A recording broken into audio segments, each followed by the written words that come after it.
मित्रांनो, एक गोष्ट मात्र लक्षात ठेवा, आज आपण जो वर्तमान जगतोय तो भविष्यात इतिहास असणार आहे. नमस्कार, जय शिवराय.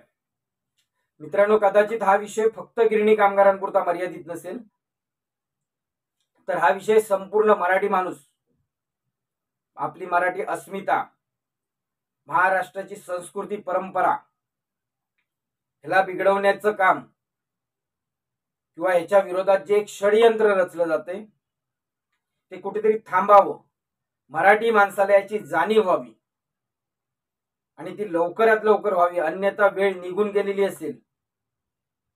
आणि त्यामुळे येणाऱ्या काळात मराठी माणसांनी आपली संस्कृती, आपली अस्मिता, आपली भाषा ह्या गोष्टीवर किंवा ह्या विषयाकडे गांभीर्याने लक्ष देण्याची गरज आहे.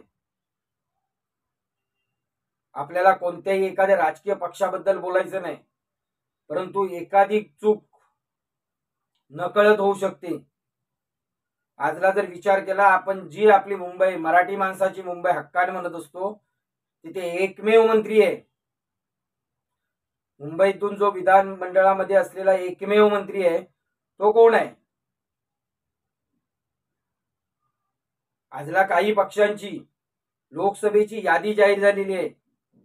मुंबईमधून कोणाची नावं पुढे केली जात आहेत? कालच परवा एक गोष्ट किंवा एक फोटो व्हॉट्सअप किंवा सोशल मीडियावर फिरत होता की एक मुंबई महानगरपालिकेचं टेंडर आणि त्याच्यावर वापरण्यात आलेली भाषा ही मराठी नव्हती. हे सर्व षडयंत्र का केलं जाते? मित्रांनो, एक गोष्ट मात्र लक्षात ठेवा, आज आपण जो वर्तमान जगतोय तो भविष्यात इतिहास असणार आहे. आणि त्यामुळे जरी आपण आता आपल्याला वाटत असेल आपण इतिहास घडवत नाही किंवा इतिहास बदलवत नाही, परंतु भविष्याचा विचार केला तर नक्कीच आज जे आपण करतोय तो इतिहास आहे. आणि त्यामुळे प्रत्येक मराठी माणसाने आपली अस्मिता, आपली भाषा ही जपण्याचा जास्तीत जास्त प्रयत्न केला पाहिजे किंवा त्याच्याकडे गांभीर्याने बघितलं पाहिजे. माझा धर्म महाराष्ट्र आणि माझी जात मराठी,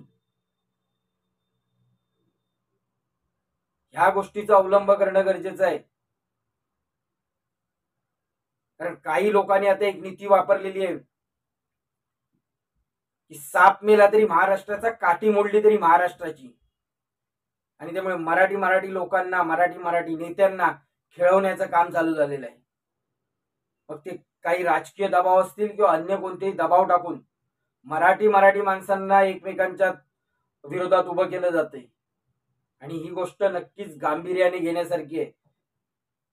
त्याच्यामुळे प्रत्येक मराठी माणसाला माझी विनंती आहे की हे गोष्टी आज जरी छोट्या वाटत असल्या तरी भविष्याचा विचार केला तर नक्कीच ह्या गोष्टी खूप भयानक आहेत.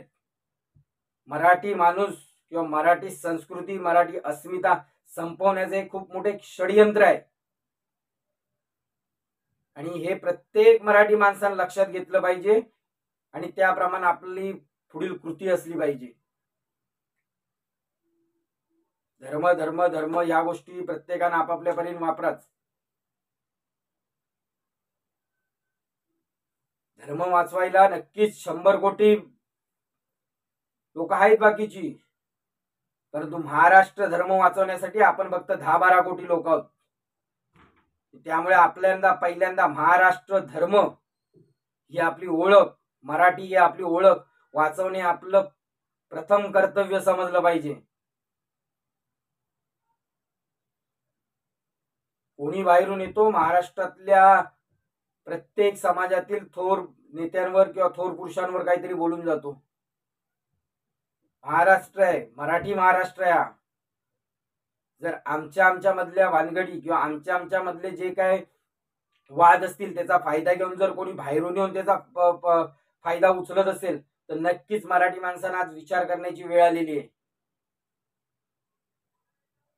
मित्रांनो, येणारा काळ हा खूप भयानक ठरू शकतो किंवा भयानक असू शकतो. आणि त्यामुळे प्रत्येक मराठी माणसाला माझे हात जोडून विनंती आहे की बाबांनो, आता तरी सुधरा. आपणच आपलं भविष्य संपवतोय.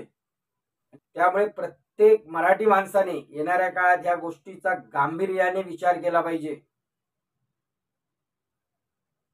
की कदाचित आपण आपलं भविष्य, त्या मराठी मातीचं भविष्य या महाराष्ट्राचं भविष्य संपवण्यासाठी आपण कारणीभूत ठरत नाहीत ना.